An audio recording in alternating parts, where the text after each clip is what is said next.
এইটাই অ্যাকচুয়াল পুরোটাই মন্দিরের ইয়ে ছিল, এবং এইগুলো পুরো দাক্ষিণাত্যের কাজ। এই যে যে দরজাগুলো, এই যে লেয়ার্ড পাথর কেটে দরজা বানানো, এইগুলো হচ্ছে দাক্ষিণাত্যের মন্দিরে থাকে। তো আছে কালা পাহাড়ের সময় যে ভেঙে ফেলে, মন্দির ধ্বংস করে। এখন এই যে ইট বালি পাথর দিয়ে যে অংশটা এক্সটেনশন করা হয়েছে পাথরের উপরে, এটা তো পরে করা।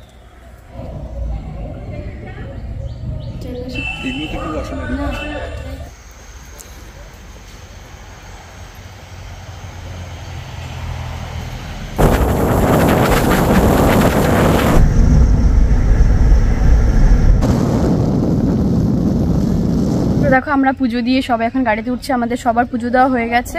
এবার আমরা আরেকটা মন্দিরে যাচ্ছি, সেটা হচ্ছে ময়নাগুড়িতে। তো চলো দেখা যাক কোথায় আমাদের নিয়ে যাচ্ছে কাকু। তো চল আরেকটা মন্দিরে নিয়ে যাবো, সেটা হচ্ছে ময়নাগুড়িতে। তো চলো।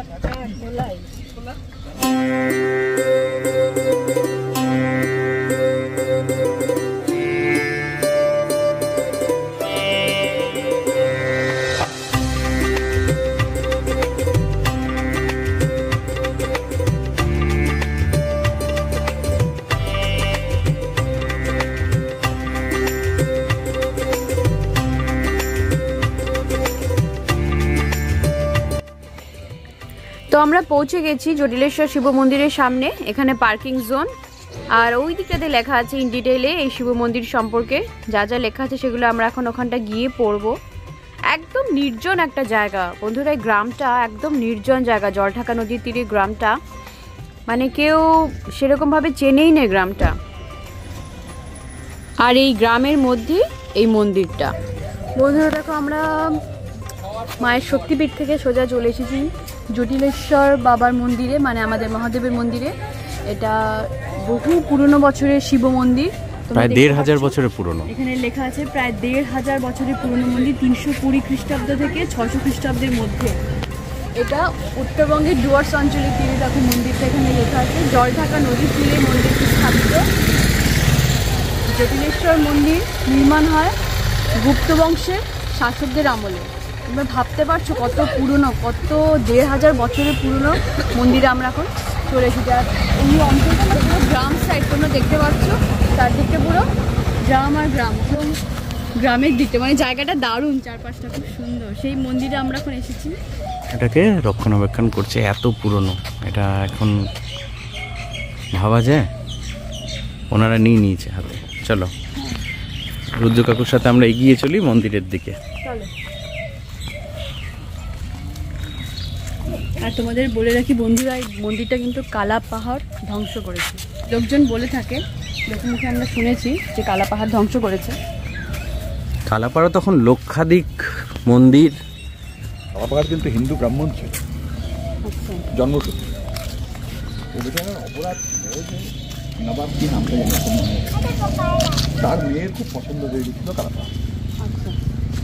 এইবার কালাপাহাড়ে বিয়ে করেননি, পরিষ্কার ভদ্রভাবে করেছিলেন যে আপনি মুসলমান, আমি হিন্দু ব্রাহ্মণ, এটা হতে পারে। কিন্তু যেহেতু একবার হয়ে গেছে সেই জন্য সমাজচ্যুত করা। এই সমাজচ্যুত করার পরে তার মধ্যে একটা প্রতিহিংসার জায়গা চলে আসে। ময়নাগুড়িতে আরেকটা মন্দির আছে পেটকাটি, তোমাকে বলছিলাম পেটকাটির যে মূর্তিটা সেটাও মনোলিথিক। তুমি দেখেছিলে না? হ্যাঁ, ওটাও মনোলিথিক। ওটাও নাকি কালাপাহাড় ধ্বংস করেছিল, মানে পুরো মূর্তিটা আজকাল দেখা যায় না। আমি দেখেছিলাম মূর্তির এই জায়গাটায় পেটের এইখানটায় একটা তরোয়াল, মানে মনে হয় যেন তরোয়াল দিয়ে কেউ আঘাত করেছে। সেই থেকে নামটা হয়েছে পেটকাটি চণ্ডী মন্দির। বন্ধুরা মন্দিরটি জলপাইগুড়ি জেলার ময়নাগুড়ি শহর থেকে ১৫ কিলোমিটার দূরে যে জলঢাকা নদী আছে তারই তীরে অবস্থিত। উত্তরবঙ্গের অন্যতম শিব মন্দির এই জটিলেশ্বর শিব মন্দির। বিশ্বাস করা হয় ভক্তরা এই মন্দিরে পুজো দিয়ে জটিল কার্যে সিদ্ধি লাভ করে, জন্যই মন্দিরটির নাম জটিলেশ্বর শিব মন্দির। প্রতি বছর শ্রাবণ মাস ও ফাল্গুন মাসে প্রচুর ভক্তদের সমাগম হয়। ওটা হচ্ছে মনস্কামনা বটবৃক্ষ। জায়গাটা তোমরা একবার দেখেছো? অদ্ভুত জায়গা একদম, মানে অনেকেই হয়তো জানে না এই মন্দিরের কথা, অনেকে শোনেনি। একদম নির্জন একটা জায়গা, একটা গ্রামের মধ্যে মন্দিরটা, জলঢাকা নদীর তীরে। অনেক পরে আর্কিওলজিক্যাল সার্ভে অফ ইন্ডিয়া এটাকে রক্ষণাবেক্ষণ করছে, মানে বুঝেছো? এখানে আর আছে মা কালীর মন্দির, ওই দেখো যেখানে আমরা প্রণাম করছিলাম, এই মন্দিরটা হচ্ছে মা কালীর মন্দির।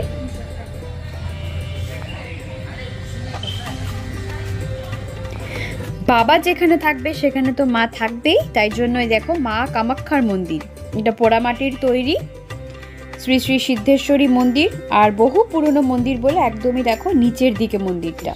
এ তো বিলুপ্ত হয়ে যাবে আস্তে আস্তে না, এইগুলো তো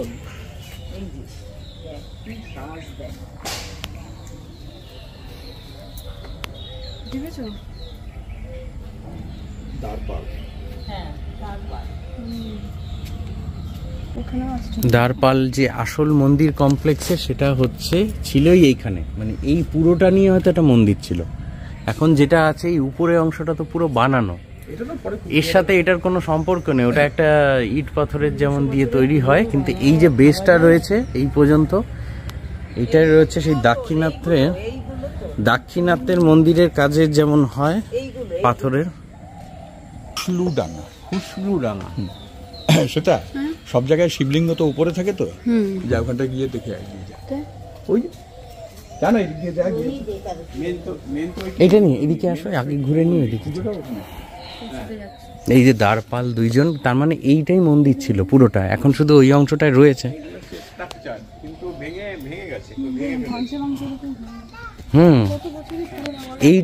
এইটাই অ্যাকচুয়াল পুরোটাই মন্দিরের ইয়ে ছিল, এবং এইগুলো পুরো দাক্ষিণাত্যের কাজ। এই যে দরজাগুলো, এই যে লেয়ার্ড পাথর কেটে দরজা বানানো, এইগুলো হচ্ছে দাক্ষিণাত্যের মন্দিরে থাকে, যার জন্য আর্কিওলজিক্যাল সার্ভে এতদিন পরে জঙ্গলের মধ্যে মন্দিরটাকে খুঁজে পেয়ে যে রেস্টোরেশন করা হয়েছে। এই জিনিস হচ্ছে পুরোটা, ওই যে মন্দিরের দ্বারপাল, এইগুলো পুরোটাই একটা মন্দিরের অংশ ছিল, একটা সিঙ্গেল মন্দির ছিল। এখন তো এই ভেঙে ফেলা হয়, যে বলা কথিত আছে কালা পাহাড়ের সময় যে ভেঙে ফেলে মন্দির ধ্বংস করে। এখন এই যে ইট বালি পাথর দিয়ে যে অংশটা এক্সটেনশন করা হয়েছে পাথরের উপরে, এটা তো পরে করা মন্দিরের, এটা তো অন্যান্য মন্দিরের মতোই, কিন্তু এই যে দেখো বেসগুলো পুরো আলাদা, বেসগুলো কিন্তু পাথরের, যে অ্যাকচুয়াল মন্দিরের অংশ। এটা ভাঙা হয়েছে, ধ্বংস করা হয়েছে পাথরের, এই যে হাজার হাজার বছর আগেকার। এই যে একটা মন্দিরে এই দেখো দরজার কাঠ, আমার স্বামীকে আর তোমার কাছে তাপ নেই, ওই জন্য ঠাকুরকে আমি বলেছি ঠাকুর তাপ দাও। 1000 বছর বলছে, কিন্তু এ তার থেকেও পুরনো মন্দির। যেমন দাক্ষিণাত্যের মন্দিরগুলো হাজার হাজার 2-3 হাজার বছরের পুরনো তার পাওয়া গেছে।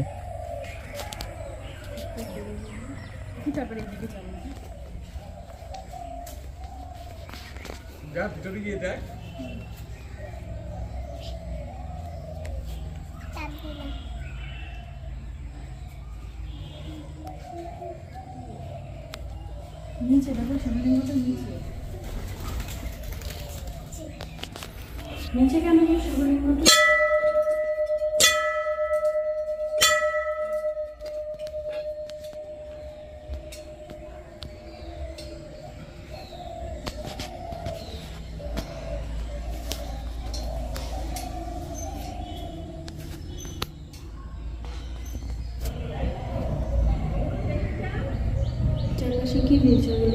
বলা হচ্ছে 1 থেকে 1.5 বছর, 1,500 বছর, বাট তার থেকে অনেক বেশি এটা পুরনো। এবং আর্কিওলজিক্যাল সার্ভে রেস্টোরেশনের পরেও প্রচুর কাজ বাকি রয়েছে। আমার ধারণা এর নিচে আরো আছে। এই যে জিনিসটা, এটাও পাথর দিয়ে পরে বন্ধ করা হয়েছে, এইখান দিয়েও নিশ্চয় গর্ভগৃহে যাওয়ার জায়গা ছিল। এই যে এর উপর থেকে এই অংশটা জাস্ট ইটবালি করে যেমনভাবে পরে মন্দিরের চূড়া বানায়, সেভাবে এইটুকু হচ্ছে মেন মন্দিরের, হ্যাঁ গোপুরম যেমন ওরা বলে, হ্যাঁ ওইদিকে গোপুরম থাকার কথা, এইখানেই মেইন মন্দিরের বেস। আর এই পাথর আর এই যে কাজ, এই যে লেয়ার্ড দরজার কাজ, এইগুলোই হচ্ছে মন্দিরে ঢোকার গেটের মতন ছিল, নিচু হয়ে ঢুকতে হতো।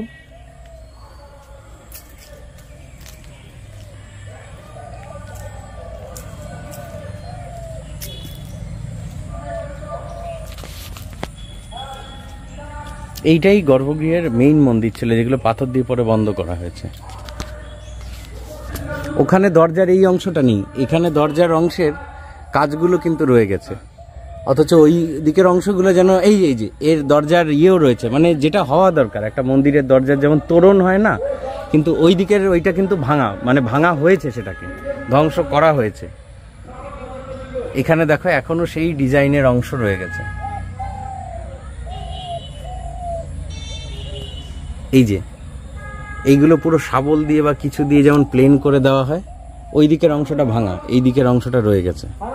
লেয়ার দরজা, যেটা গর্ভগৃহে যাওয়ার। এর মানে ঠিকই, কারণ শিবলিঙ্গ মাটির অতখানি তলা রয়েছে, তার মানে এই মন্দিরটা না হয় বসে গেছে বা এর তলায় আরো রয়েছে, যেটার খনন কার্য করা হয়নি। আরো কিছু আছে নিচে।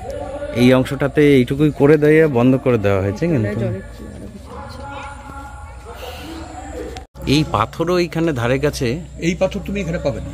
সেই দাক্ষিণাত্যের মন্দিরে পাথরের মতো না, এই পাথর তুমি এখানে পাবে না। আমাদের উত্তরবঙ্গের যে পাথর সেটা হচ্ছে স্যান্ডস্টোন, বেলে। হ্যাঁ হ্যাঁ, আমাদের এখানকার পাথর হচ্ছে বেলে পাথর, কিন্তু এই কোনটাই বেলে পাথর না।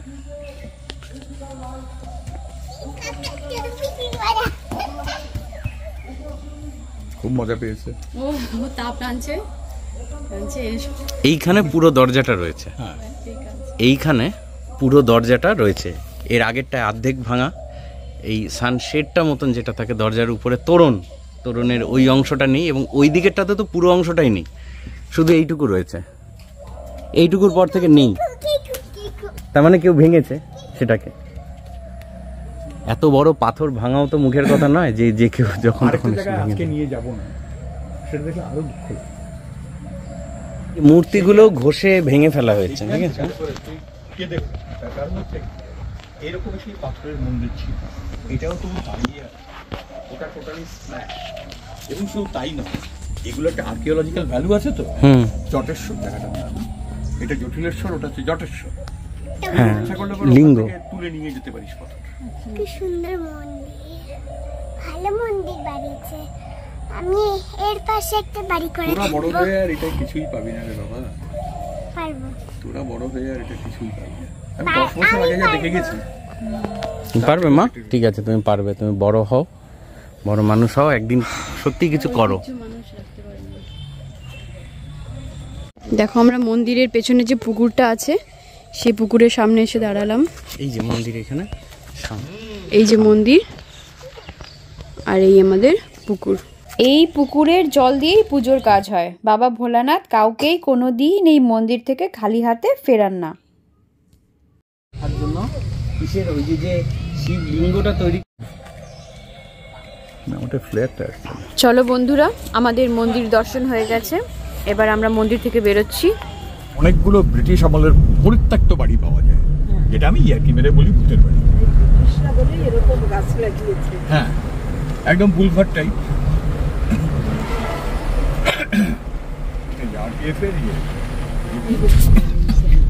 এখানে একবার কি যেন একটা কাজে এসেছিলাম।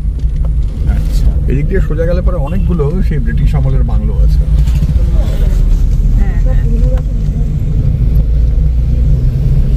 যেমন আমাদের মঙ্গল পাণ্ডের যেসব গাছগুলো, অনেক গাছ এখন পড়ে গেছে, মানে ডাল শুকিয়ে শুকিয়ে গাছগুলো অনেক পড়ে গেছে।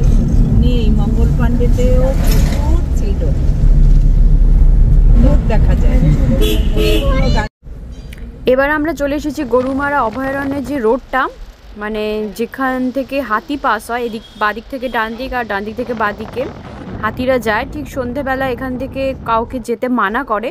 সে গরুমারা অভয়ারণ্যের রোড দিয়ে আমরা এগিয়ে চলেছি।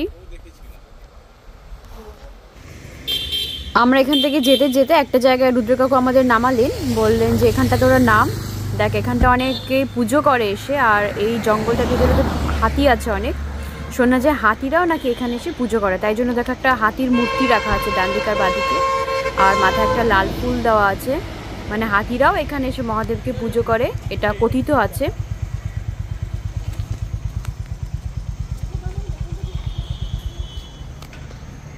আর হাতি বেরোনোর টাইমও হয়ে এসেছিলো বলে আমরা বেশিক্ষণ এই মন্দিরের কাছে দাঁড়াতে পারিনি।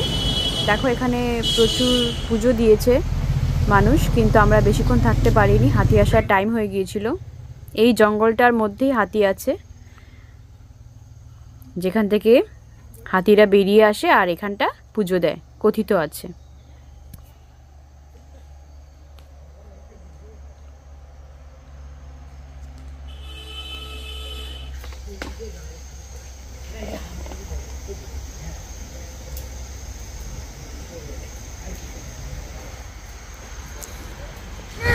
ওই যে ঘন্টা তুই তোকে বলেছিলাম ঘন্টা দেখাবো, ওই দেখ সত্যি করে দেখ না, সত্যি করে নাকি? সরিয়ে রেখেছে ওকে। হ্যাঁ ওটা সত্যি করে নয়। কে বলেছে তো? যা না ওটার কাছে যা, দেখবি দেখবি মজা। দেখেছিস? দেখেছিস ঘন্টাটা? ওটা সত্যি করে নয়। তুই যা না ওটার কাছে, দেখবি মজা। ওটাকে আটকে রেখেছে ওখানে। এরপর দেখো আমরা লাঞ্চ করে তারপরে ফিরতে ফিরতে দেখো সন্ধে হয়ে গেছে, একদম দুপাশটা অন্ধকার, ঘুটঘুটে অন্ধকার, তার মধ্যে দিয়ে আমরা ফিরছি। আর সিগন্যালও দিয়ে দিয়েছে, যেহেতু এখন টাইম হয়ে এসেছে হাতি বেরোনোর, তার মধ্যে দিয়ে আমরা ফিরছি। রাত হয়ে গেছে, প্রায় 10:30 বাজে। তোমরা জাস্ট দেখো বন্ধুরা, দুপাশের অন্ধকারটা জাস্ট দেখো, গভীর অরণ্যের মধ্যে দিয়ে আমরা এগিয়ে চলেছি। দেখো এখন আমরা তিস্তা ব্যারেজের উপরে রয়েছি, আর নিচটায় দেখো তিস্তা নদী, ওদিক থেকে জল ছাড়া হচ্ছে আর এদিক থেকে জল পাস হচ্ছে। বাংলাদেশটা ওদিকে বলে দে। হ্যাঁ আর এইদিকে? বাংলাদেশটা ওই দিকে, জানি না তোমাদের দেখাতে পারছি কিনা অন্ধকারে। না, অন্ধকার অবশ্যই দেখা বাংলাদেশ যাচ্ছে না এখন। একদম ওই দিকটা বাংলাদেশ, কিছুই দেখাতে পারছি না। এখানটা নৌকাও রাখা আছে, কিছুই দেখাতে পারছি না। ওটা স্টিল পিকচারে যাবে ওখানটা? যেটা নাইট মোডে দেখা যাচ্ছে। এই সেই তিস্তা ব্যারেজ।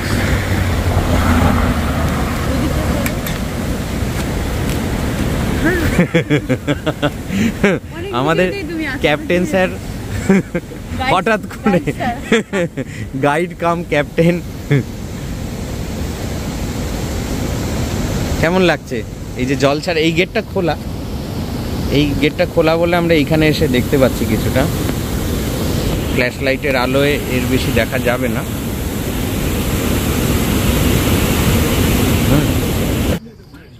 তিস্তা ব্যারেজ থেকে বাড়ি ফেরার পথে আমরা দেখো এই দোকানটাতে নামলাম। এখানে চা, স্ন্যাক্স, যাবতীয় কিছু পাওয়া যায়। তো একটুখানি চা খাওয়ার জন্য আমরা এখানটা বসেছি, সবাই মিলে চা খেয়ে দেন বাড়ি ফিরবো। পড়ে গেল পড়ে গেল পড়ে গেল।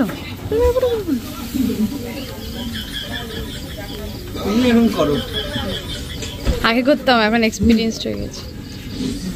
পাপড় খাবে না? না